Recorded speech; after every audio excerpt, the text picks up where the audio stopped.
Hello, everyone. Thank you so much for being here with me. My name is Daisy Love, and for today, we are going to be talking a little bit about resume writing. What are the steps that you should think about when you are writing your resume? The first thing is your goal of your resume, as well as understanding that your cover letter is going to introduce you. When you are writing your resume must have a goal. Recruiters are looking into what exactly is your goal with this resume. It supports the recruiter in understanding the right fit for you, and it also supports you in understanding what you are seeking for.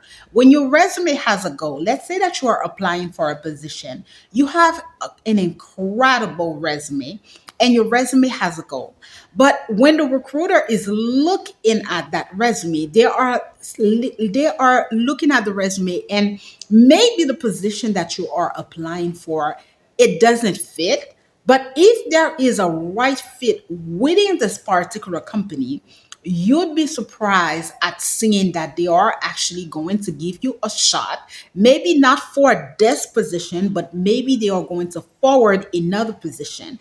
That is why it's so important to always have a goal for your resume writing.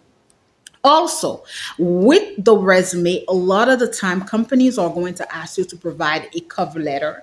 The cover letter is the what the company has, what the recruiter has of you that is going to introduce them to who you are.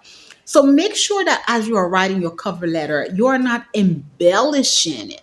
You are honest, you are authentic about who you are in your cover letter. Step two, use keywords to describe your task. You must understand what is a keyword. A keyword is what the company understands that you know about the job that you are doing. A lot of the times, as professionals, as people who have been in our workforce, this is why it is really important, even if you are an entrepreneur, to know the terminologies of what you are studying. Because when you don't understand the keywords, it diminishes you. It doesn't make the recruiter or that particular company, it doesn't let them know that you are knowledgeable about your field of work, or that you even knew the type of work that you were getting involved in. So the second step, as you're writing your resume, it is important to have keywords. Now, step three, stay truthful about your accomplishments. Listen, I used to be someone who, just like you, was applying for work opportunities. I still submit my resume, believe it or not. Everybody is looking for work opportunities. I love to put myself out there on the job market in order to evaluate if I am very marketable.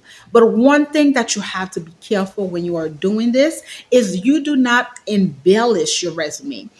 Don't write something that you haven't done. Don't write terminologies that you do not understand. Don't write tasks that you have not performed.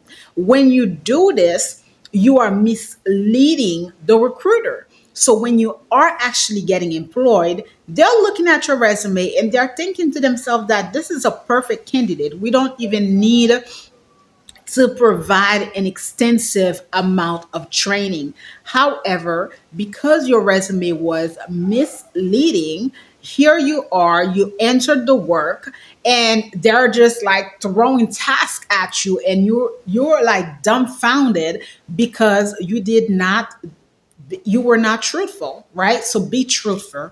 The last step I say, have the right resume for the desired position. Now, if you are like myself, then you are a multitasking individual.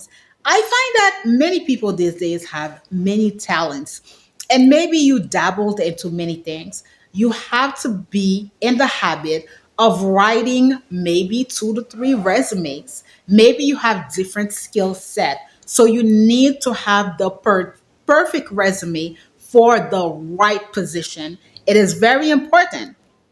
Don't overwhelm recruiters with a resume that has so many of the work that you've done, so many of your skills, but it's like they're not looking for that. They're not looking for those skills, right? They're looking for specific skills. So if you are an individual who has different type of skill set, be in the habit of having 2 to 3 resumes at hand. If you are looking for a mentor, a mentorship program to support you in your professional development, don't forget to check out our mentorship session, which is scheduled to start on March 9th. Our registration is open. Submit your email over at youthAgencyInternational@gmail.com. I look forward to receiving your inquiries.